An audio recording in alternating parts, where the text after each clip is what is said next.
Hello everyone, Ember here, and welcome back to a new video. In this one, I'm going to be taking a look at Wild Force, which is basically one of two mini sets releasing in Japan, which are going to come together to form Temporal Forces, which is basically our next major set. So unfortunately, as always, I would like to do all of the sets, like both sets, in one video, but unfortunately my Wi-Fi is just terrible these days for some reason, so yeah, looking into getting that fixed, of course, but that's not going to be this week. So, yeah, wanted to do these set reviews. So today will be Wild Force, and then hopefully tomorrow will be Cyber Judge. So Wild Force is kind of like the ancient version, I should probably point out. But yeah, enough rambling and on with the reveals.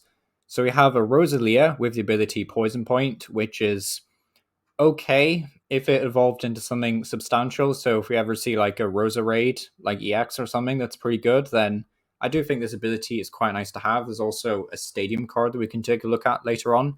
That is basically just an extra 2 poison damage counters, which is fantastic for effects like these. But sadly, because Rosa Raid just isn't really doing anything, then, also Rosa Raid actually has the same ability. So kind of irrelevant. But, still a bit of a shame. But, something for GLC, I guess, if you want to mess around with Poison Grass. But then we get to the meat of the reveals and the stuff that everyone's really talking about, and that's going to be Turtwig. Now, Turtwig at 80 HP is super, super unfortunate because it's actually 10 HP more than the requirements for Buddyfin, the new bread bun things, which is a bit of a shame. We'd like to have just 70 HP to make use of that, but at least we have the ability Solid Shell.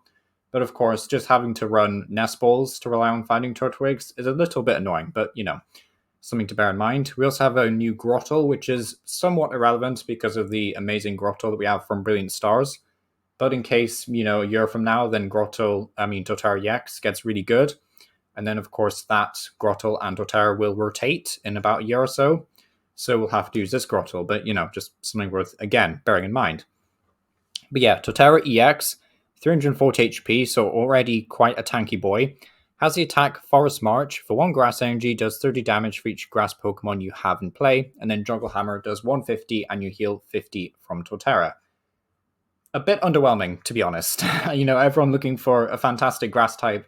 Sadly, this is not going to do it. It is a pretty good rogue deck, though, and it's nice to see that it has, synergy with this Whimsicott, which just says heal all damage from your active grass Pokemon if you do discard all energy. So because you're only needing 1 energy for Forest March anyway, it kind of just makes sense to fill your bench up with Whimsicotts and stuff. And the Cricketune actually that gives you plus 40 HP, which will be fantastic. You could even get really spicy and play that Cape, the A-Spec one that gives you plus 100 HP, so you get like really ludicrously high HP numbers. But to be honest, this doesn't seem that good because you're just not really doing enough damage. You can modify it in some ways, and there is a single prize Totara to do 50 for each evolution, which is, weirdly enough, kind of more efficient in a way, even though it takes 2 energy. So, yeah, that's kind of unfortunate, to be honest. I wish this Totara was better. I'm not saying it's unplayable. It's definitely going to be like a fun playable rogue deck, but in terms of it being competitively viable, aside from being a Charizard counter, yeah, not really having much faith in this Totara. It'd be very fun to build around, though, which is, again, the main thing really with Pokemon most of the time. So that's always something worth bearing in mind. Then we do have a Shaman that I think is worth briefly mentioning. It's a pivot, so it has free retreat, which is nice.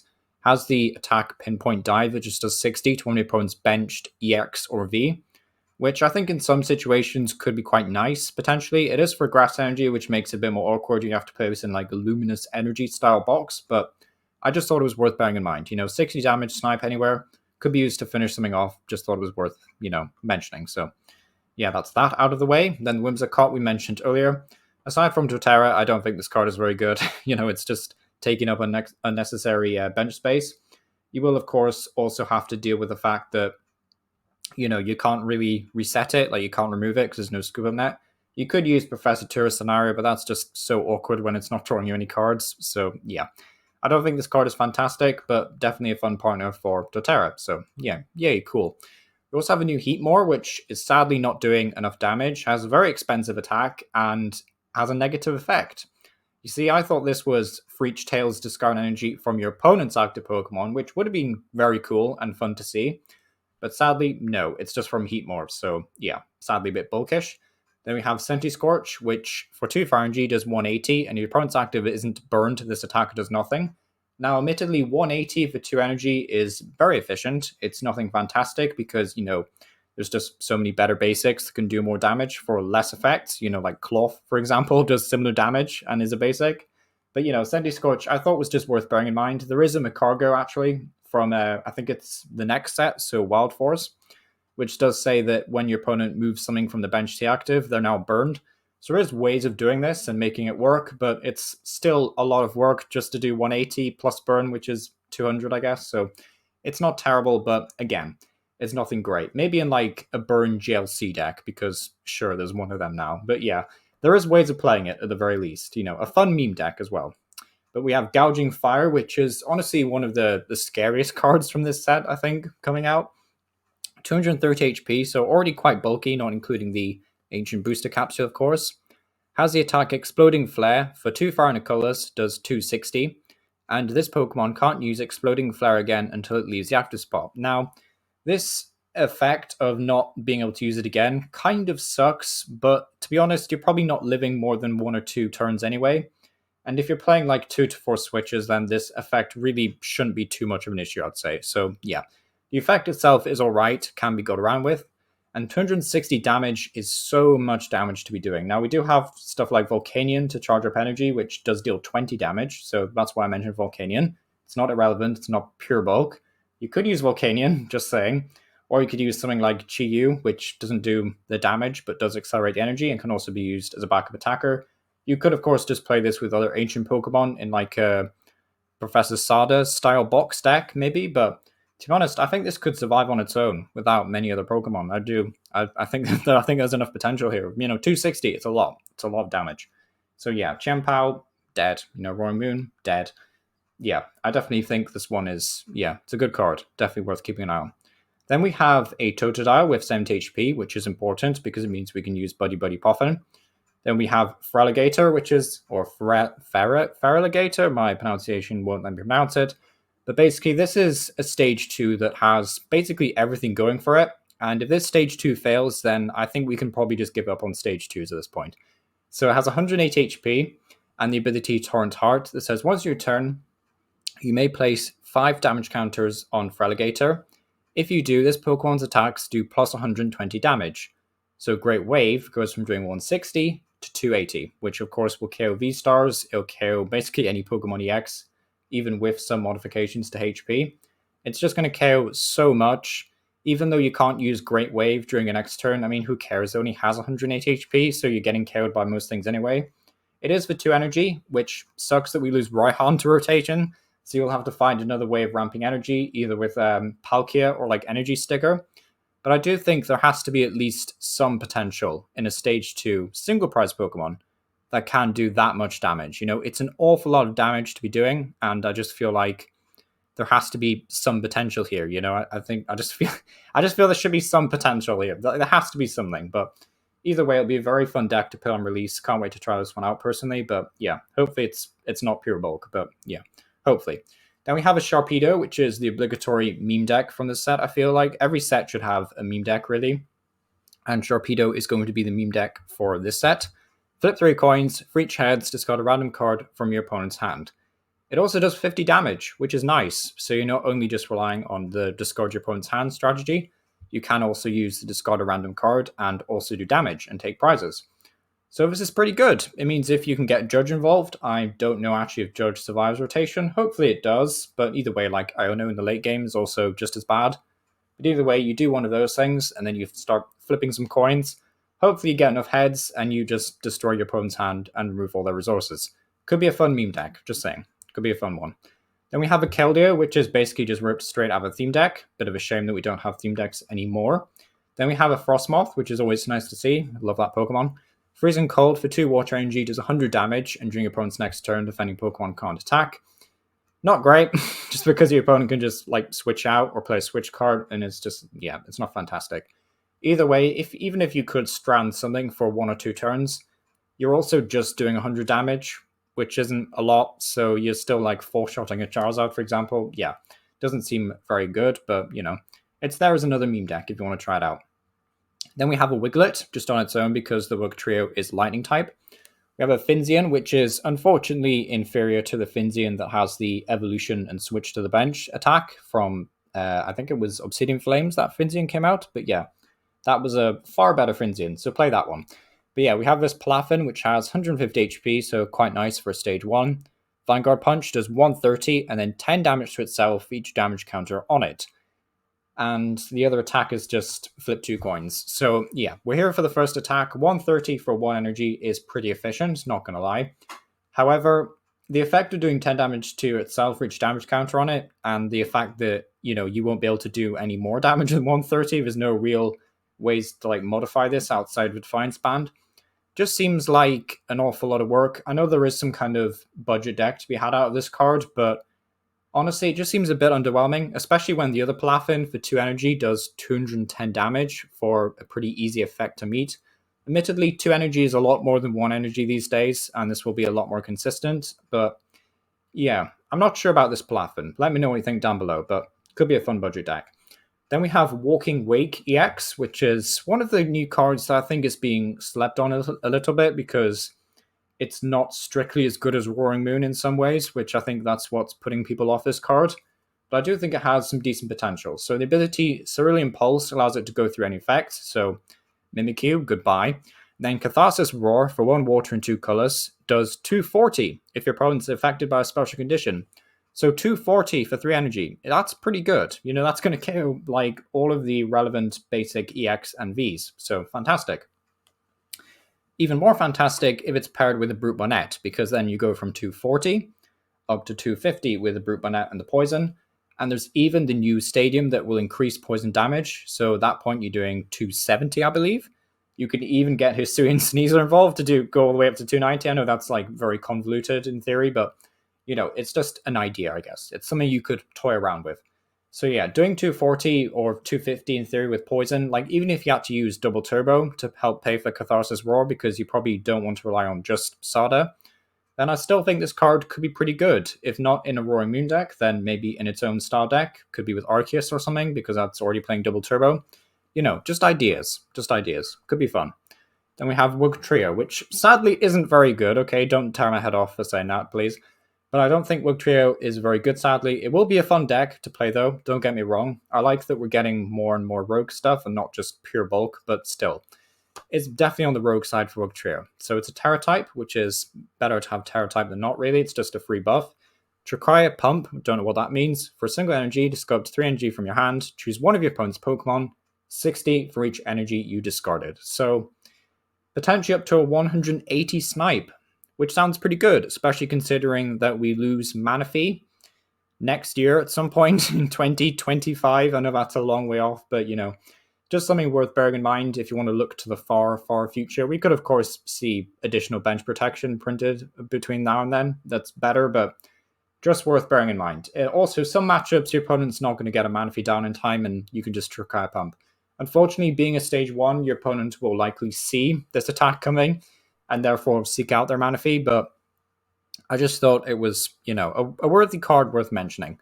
And it also has decent synergy with Palkia, because you're putting the energy in the bin, and you could even pair this up with Goldango if you really, really wanted to. So, yeah, I don't think this card is amazing. The second attack also has mild synergy, I would say, with the single prize Wugtrio, which is another thing I wish this card had, was just more synergy with the mill one, but yeah, I think this could be a fun deck. It's definitely nothing crazy, but yeah, could be cool.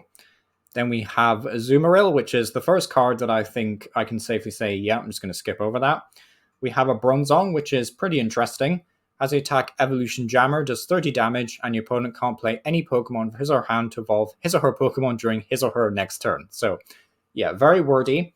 But why this is good is they basically revealed a supporter card. I think it's in the next the next part, not Wild Forest, that's the one we're doing today. Cyber Judge. They revealed a supporter card in Cyber Judge that allows you to evolve a Pokemon, but you can do it on the first turn that Pokemon comes into play. So if you go second, you can go from Bronzor into Bronzong, swing with Evolution Jammer, and then assuming your opponent can't break out of this, they'll never be able to evolve. So that's fantastic. Is that as good as like de-evolution TM things or whatever they're called? Probably not. I say probably not, but like probably not, because then you're reducing their resources later on in the game, which I think is more potent to have a surprise attack like that. But in a way, this could be fun. This could be something, you could even play this with like Gengar EX or something someone mentioned. There are some cool ideas, to be honest. There is some cool ideas. So big points to Bronzong for being cool. But yeah, moving on, we have Reuniclus, or however you say that Pokemon's name. I'm just going to call it the Cell Pokemon because that's a bit easier. Summoning Gate, look at the top 8 cards, put any number of Pokemon you find there onto the bench. A terrible attack, I'm not going to lie, because by the time you've put, enough Pokemon in your deck to actually hit this, then you're making your deck really inconsistent, and you still have to find the stage 2 Reuniclus. You have to red candy this thing turn 2, which is going to be more awkward than not. Admittedly, with that supporter that we just talked about, it will be possible to go into Delusion, turn 1 going second, and hopefully guarantee it a bit more frequently, but then even then, rare candy could be found with Arven. So yeah, it's a bit convoluted, and I'm sure people will experiment and find the best ways of playing this card, but ultimately, I don't think this is very good, personally. I don't think it's very good. It's a shame, because I think it's a very fun card, and, stuff like Chandelure has been really fun in the past. It was like one of my favorite decks ever to play, but sadly, I don't think this card is very good. It's a shame. Flutter main has the ability Fluttering Dusk. It's fine. If it's in the active spot, it negates abilities, which is, in theory, fantastic, but of course the opponent can still manually attach energy. They can still gust around this thing. I know some decks will hate this, like Comfy, for example, because it looks like we're not getting an Escape Rope reprint, which is kind of a big deal for Flutter main and Losso in general, so I could see this being like a one-off in those decks that are already playing stuff like Klefki and, what's it called? Klefki... What's the other one called? I've forgotten. It's something that blocks abilities. Oh, I might have been thinking of Mimikyu, actually, but yeah.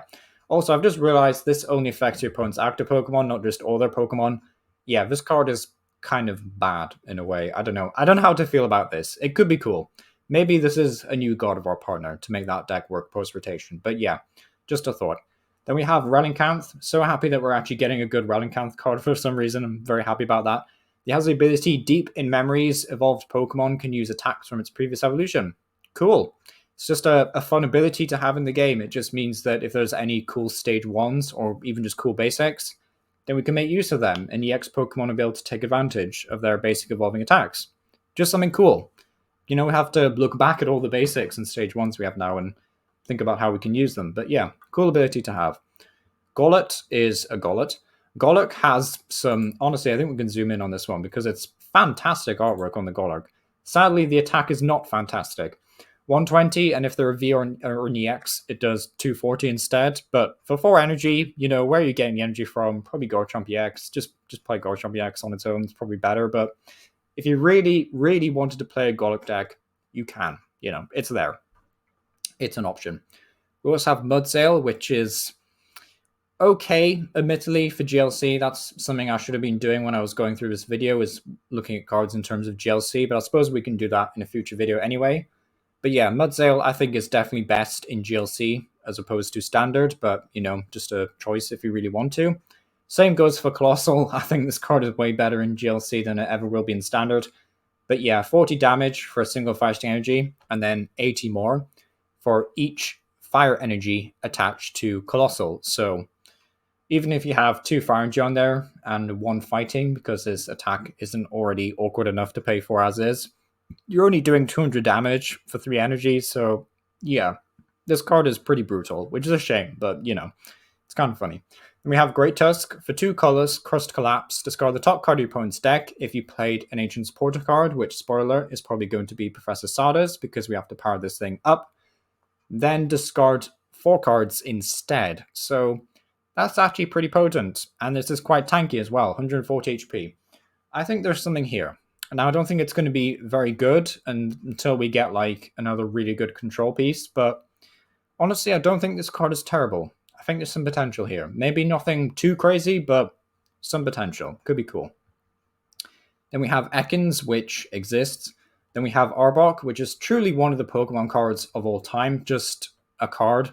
Then we have the Gassy line, which I think is kind of fun, to be honest. Like, the artworks are fun. Then we have Gengar EX, which is the one that I'm really excited to play. I think this could be really cool. Has the ability Corroding Curse, says when you attach energy, place 2 damage counters. It's not a very good ability. We've seen this before in the past, but admittedly on way more fragile Stage 2 Pokemon. This is a Stage 2 EX, so you have that advantage at the very least. And then Trick Step does 160, and you can move an energy from your opponent's active to their benched. So you're basically just doing this thing where you move an energy, your opponent has to reattach their active, they place 2 damage counters, yada yada yada. You can kind of see how this is supposed to go, but unfortunately, you're not really doing that much damage, and even with the ability, you're not doing a lot, and the effect isn't great because you're still keeping the energy in play for the opponent to use for pivots and stuff. So it's not a fantastic card by any means, but I don't think it's terrible either, and I'm looking forward to experimenting with it because Gengar's a cool Pokemon basically. So yeah, looking forward to that one. Then we have a Mightyena, which might have well have been released in the XY era. Honestly, judging by these stats, just terrible. Then we have a Sableye, move any number of damage counters from your opponent's bench to their active for 2 colors. That's kind of cool. You could do some like random spread damage and then randomly KO their active Pokemon.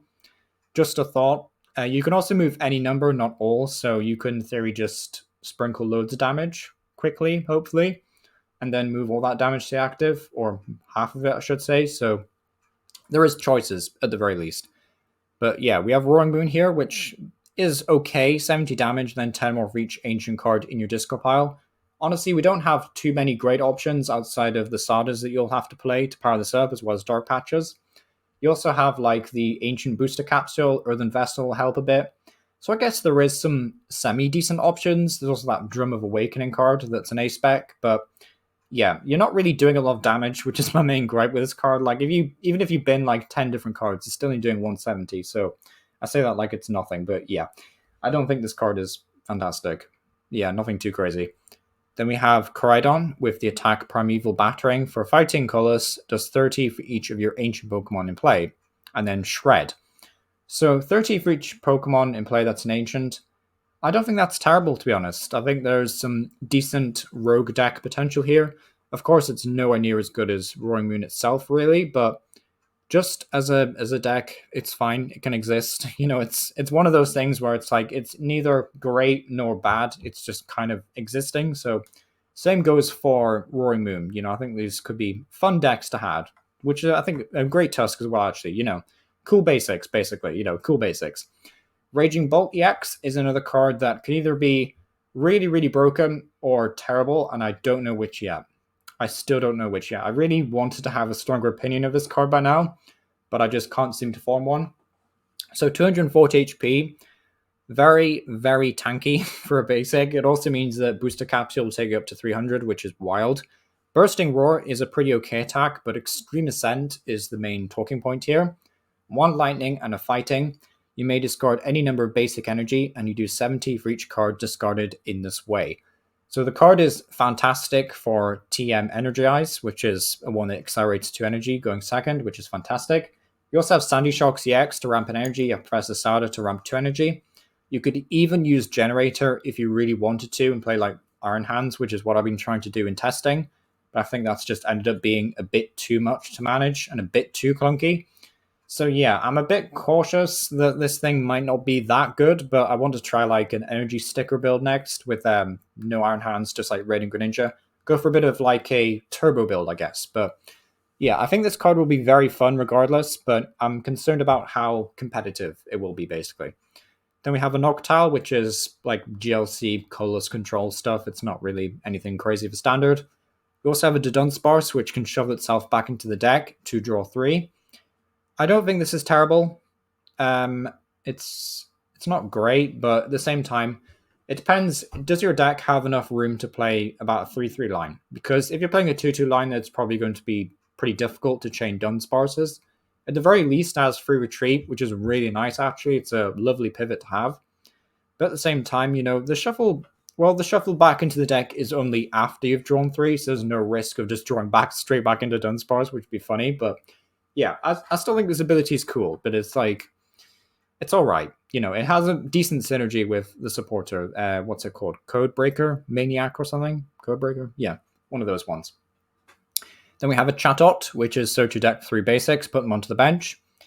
That's all right, to be honest. I don't think the format is slow enough just yet for this to be good, even post-rotation. I think this is still a bit too slow, but could be a nice option, I guess.